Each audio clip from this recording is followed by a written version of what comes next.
Assalamualaikum warahmatullahi wabarakatuh. Hello class, good morning. How do you feel today? Semoga kalian semua dalam keadaan sehat walafiat ya. Hari ini kita kembali lagi belajar setelah liburan panjang kemarin. Gimana, masih semangat kan? Walaupun masih dalam keadaan PJJ. Okay, before we start the lesson, let's pray Bismillah together. Sebelum kita memulai pelajaran, alangkah baiknya kita membaca Bismillah terlebih dahulu. Bismillahirrohmanirrohim. Today we are going to learn about simple present tense. Hari ini kita akan mempelajari tentang simple present tense. Apa sih simple present tense itu? Kalian simak video ini sampai selesai dan nanti di akhir video ada tugas untuk kalian. Simple present tense atau dalam bahasa Indonesianya, simple present tense adalah bentuk kalimat yang menunjukkan pernyataan umum dan kegiatan rutin atau kegiatan sehari-hari. Jadi, simple present tense ini biasa digunakan untuk kalimat kegiatan sehari-hari. Pada bagian ini, kalian akan melihat penggunaan dari simple present tense. Yang pertama, talk about daily habits, untuk menyatakan kegiatan yang dilakukan secara berulang-ulang. Contohnya, I wake up at 6 o'clock every day. Aku bangun tidur jam 6 pagi setiap harinya. Yang kedua, give facts, untuk menyatakan fakta. Contohnya, fire is hot, api itu panas. Yang ketiga, command or prohibition sentences, untuk kalimat perintah atau larangan. Contohnya, open the door, bukakan pintu. Yang keempat, talk about general truths, untuk menyatakan sebuah pernyataan umum. Contohnya, the students speak English at school. Para murid berbicara bahasa Inggris di sekolah. Next is formula of simple present tense. Pada bagian berikut ini kalian akan mengetahui bagaimana cara ataupun rumus untuk membuat kalimat dari simple present tense. Baik, yang pertama positif. Rumus positif ini digunakan untuk membuat kalimat yang positif.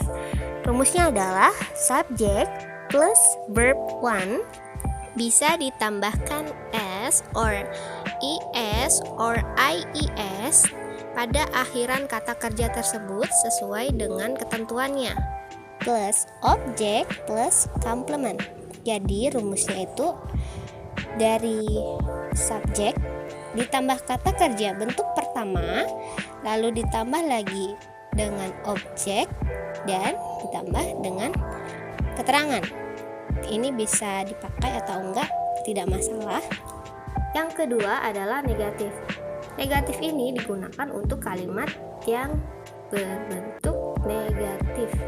Rumus dari negatif adalah subject plus do or does plus not plus verb 1 plus object plus complement. Jadi dari kalimat negatif ini ciri-cirinya menggunakan kalimat not. For example, we don't go to school every day. We di sini sebagai subjek, don't merupakan gabungan dari do plus not, go merupakan kata kerja bentuk pertama, to school merupakan objek, dan everyday merupakan keterangan. Lalu yang ketiga, interrogatif. Interrogatif merupakan kalimat tanya. Rumus dari interrogatif adalah do or does, kalian sesuaikan dengan subjek yang digunakan, plus subjek plus verb 1 plus objek plus complement, dan jangan lupa tambahkan tanda tanya karena ini merupakan kalimat tanya ya. Jadi dalam kalimat interrogatif atau kalimat tanya ini, do or does-nya kalian pindahkan ke depan sebelum subjek ya. For example, contohnya, do we go to school every day? Selanjutnya adalah beberapa keterangan waktu yang digunakan di simple present tense. seperti always, seldom, sometimes, every week, every day, every Sunday, every morning, and etc. dan yang lain sebagainya. Oke, selanjutnya adalah pronoun atau subjek. Di bagian sebelumnya, pada rumus simple present tense kita menggunakan subjek. Nah, dalam bahasa Inggris subjek sendiri ada berbagai macam. Di sini terbagi menjadi dua bagian. Pada kotak yang pertama ada I, you, they, dan we. Kalian bisa menghafalnya dengan nama artis nih, Ayu Dewi. Ya. Jadi si I, you, they, dan we ini menggunakan do untuk kalimat interrogatif, dan untuk kalimat negatif kalian gunakan do not atau bisa lebih singkatnya don't. Kita lanjut. Pada kotak yang kedua ada he, she, dan it. He digunakan untuk dia, laki-laki. She digunakan untuk dia, perempuan. Sedangkan it digunakan untuk benda, hewan, dan yang lainnya. Untuk he, she, dan it ini kalian gunakan does untuk kalimat interrogatif atau kalimat tanya. Lalu kalian gunakan akhiran as or ies or es pada setiap kata kerja yang mengikuti subjek he, she, dan it. Berikut merupakan aturan penggunaan akhiran s or ies or es dalam kalimat simple present tense. Yang pertama, akhiran s. Ini digunakan untuk kata kerja atau verb yang memiliki akhiran huruf sebagai berikut. Ada A, B, C, D, E, F, G, H, I, J, K, L, M, N, P, Q, R, T, U, V, W, dan Y. Contoh kata kerjanya dari play jadi plays. Yang kedua, contoh kata kerja cut menjadi cuts. Contoh yang ketiga, dari kata kerja work menjadi works. Jadi di akhirannya ditambahkan s. Yang kedua, aturan dari penggunaan akhiran ies.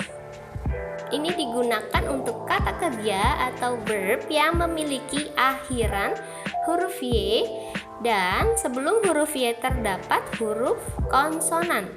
Maka huruf y ini diganti menjadi ies. Seperti contohnya yang pertama, kata kerja study menjadi studies. Ya, huruf y-nya menjadi is. Lalu contoh yang kedua, kata kerja fry menjadi fries. Contoh yang ketiga, kata kerja reply menjadi replies. Lalu yang ketiga, aturan penggunaan dari akhiran is. Digunakan untuk kata kerja atau verb yang memiliki akhiran huruf sebagai berikut. Ada S, O, CH, SH, X, dan Z. Seperti contohnya dari kata kerja watch menjadi watches. Yang kedua, dari kata kerja go menjadi goes. Lalu contoh yang ketiga, dari kata kerja wash menjadi washes. Oke kelas, karena tadi kita sudah mempelajari rumus atau cara dari penggunaan simple present tense. Sekarang ada dua contoh kalimat dari simple present tense. Contoh yang pertama dari kalimat positif. My sister dries her hair using hair dryer. Nah, dries ini merupakan kata kerja dari dry yang artinya mengeringkan. Jadi, kakak perempuanku mengeringkan rambutnya menggunakan hair dryer. Nah, bentuk negatifnya, my sister doesn't dry her hair using hair dryer. Di kalimat negatif ini menggunakan does not. Kenapa ya kok menggunakan does? Karena my sister menggunakan kata ganti dari she, atau dalam bahasa Indonesianya dia perempuan, ya kan? My sister itu kan perempuan ya, jadi dia menggunakan does. Lalu kalimat interrogatifnya, does my sister dry her hair using hair dryer? Nah, di sini does-nya kita pindahkan ke depan sebelum subjek my sister. Lanjut contoh yang kedua, kalimat positifnya, they play soccer every Sunday. Di sini ada kata kerja play. Ya. Kenapa kok nggak ditambahin akhiran s? Karena subjeknya kan they. They itu bukan kelompok yang menggunakan akhiran s tersebut, ya. Jadi tidak usah ditambahkan akhiran s. Lalu bentuk negatifnya, they don't play soccer every Sunday. Pada kalimat negatifnya, they ini menggunakan do not, bukan does not ya. Lalu bentuk interrogatif atau kalimat tanyanya, do they play soccer every Sunday? Do-nya dipindahkan ke depan sebelum subjek. Nah, sekarang ada tugas untuk kalian. Kalian buat 5 kalimat dari simple present tense. Jadi, ada 5 nomor.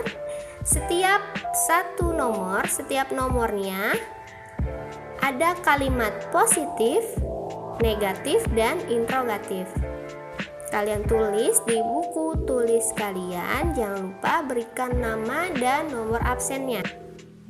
Okay, finally, I think enough for today. Thank you for your attention. And I'm sorry if I have many mistakes. Kita akhiri pertemuan hari ini dan saya minta maaf jika ada salah kata dari saya. Don't forget to complete your tasks. Jangan lupa untuk mengerjakan tugas kalian. Dan selalu jaga kesehatan kalian ya. Stay safe and stay healthy. Wassalamualaikum warahmatullahi wabarakatuh. See you next week.